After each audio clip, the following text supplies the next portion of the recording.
welcome to Where in Pampanga. For today's vlog, sasagutin natin ang isa sa mga most frequent question. Curious na curious ang mga Kapampangan kung merong beach ba dito sa Pampanga. Well, if you want to find it out, samahan nyo ako sa vlog na to. Tara!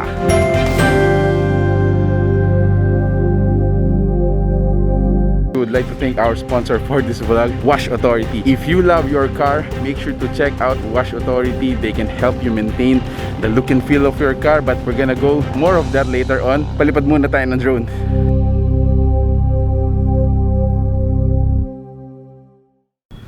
Alright, so the time na dumating tayo dito is around almost 5 PM. So nagsasara pala dito ng 5 PM. So make sure na pag pumunta kayo dito, you go here early para ma-enjoy nyo rin yung view and yung mga iba pang mga pwedeng gawin dito.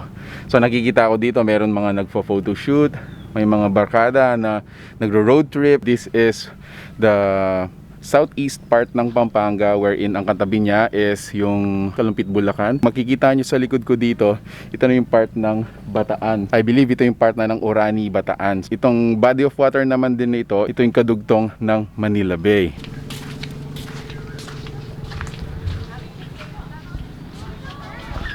Alright, so biyahe natin coming from San Fernando, Pampanga. I think it took me around 1 hour to 1.5 hours, including na yung traffic doon. But coming from San Fernando, Pampanga, probably around 25 kilometers. Roughly ganun.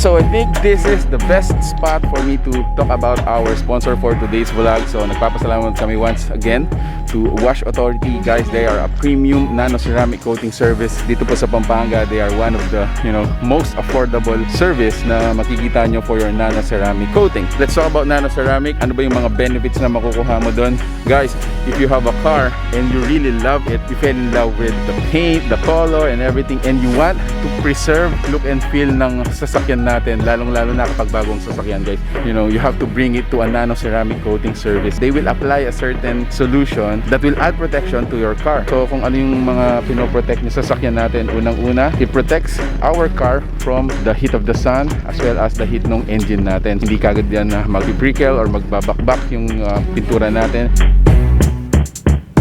Alright, so number 2 protection, guys, meron silang tinatawag na hydrophobic.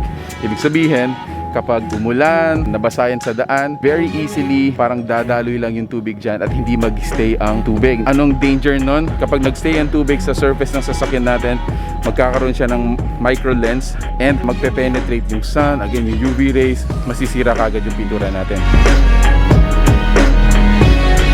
Alright, so lastly, I think ito yung pinaka-paborito kong protection na ina-add ng nano ceramic coating sa mga sasakyan natin, scratch resistance. Now, hindi po siya scratch. Siyempre, along the way, possible na magkaroon bumps yung sasakyan natin.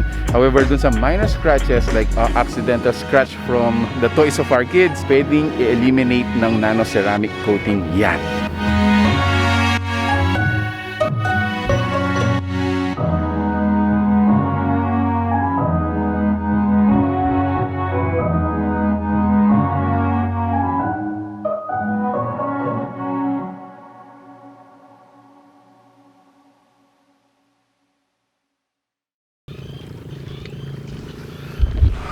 Alright, so siguro sa mga nagtatanong, sa mga curious dyan kung merong beach dito sa Pampanga, if you consider this a body of water separating the landmass, a beach, well, I guess there is a beach in Pampanga. And grabe, so beautiful and it is so breathtaking.